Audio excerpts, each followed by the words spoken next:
We're all back, Bob. Thank you. Oh, my dear friends, I want this night to be one that you will remember. I want this chapter in tonight's class to change your life. And I tell you that it can, but it only can if you will open the portal of your heart and let this information come in. I just want to briefly tell you that some of you know this about me, some of you don't, but I came from a very, very poor family.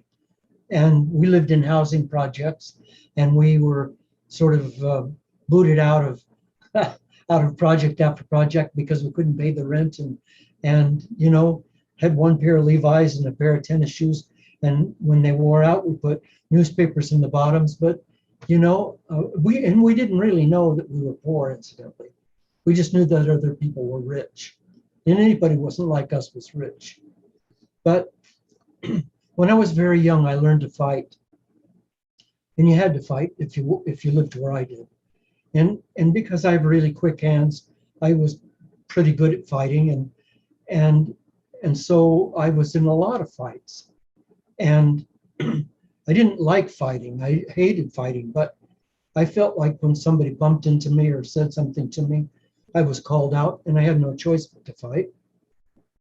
So I fought, and then much later in my life, I was working as a singer, and I was living aboard my boat in Sausalito, which is just north of San Francisco. And I was asked to go to San Quentin prison as a part of a group of counselors to counsel prisoners in the prison.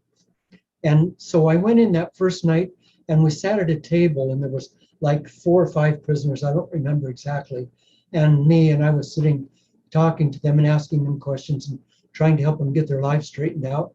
And then after a while, a loudspeaker voice said, and you can take a break now. We're going to have a 15-minute break. You can go smoke if you've got them or whatever. So I got up and moved away from the table, and I looked down the hall. It was a big, giant room. And I looked down the room, and they're all white guys. And beyond the white guys were all Mexican guys. And I said, and beyond them were all black guys. And I said, isn't it interesting how they all segregated themselves?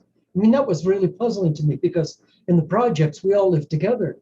But I said, that's really interesting. So I started walking down there. As I was getting ready to walk out of the group of white guys, one of the white guys said, hey, man, no, don't go in there.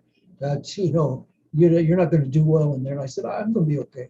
So I went in and just I was okay with the guys, and they were okay with me. And when I went down and got to the other end of the Mexican guys, started to go into the black area, these Mexican guys said, hey, well, you don't want to go in there, man. And I said, I'm okay, I'm okay.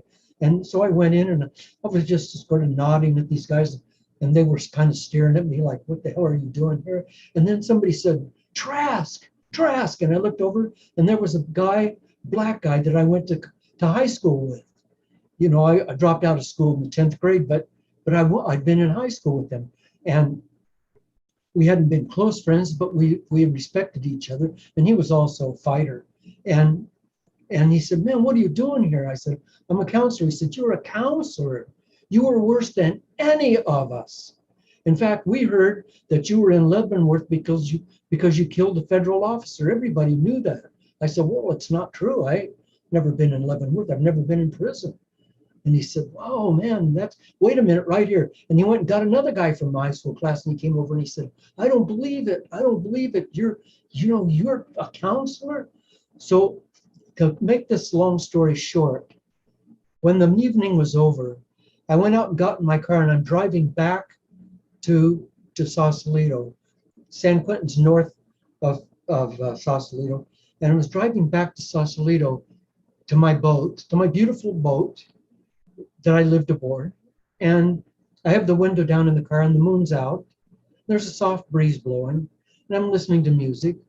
And I thought, how did I miss that? How did I keep from ending up in San Quentin? I left the United States when I was 14 years old and went to South America on a tuna clipper to avoid being put in jail for a fight that I was in. How did I skate through all of that? And I realized that a big part of it was my mom, who disciplined me, as those words that we read earlier.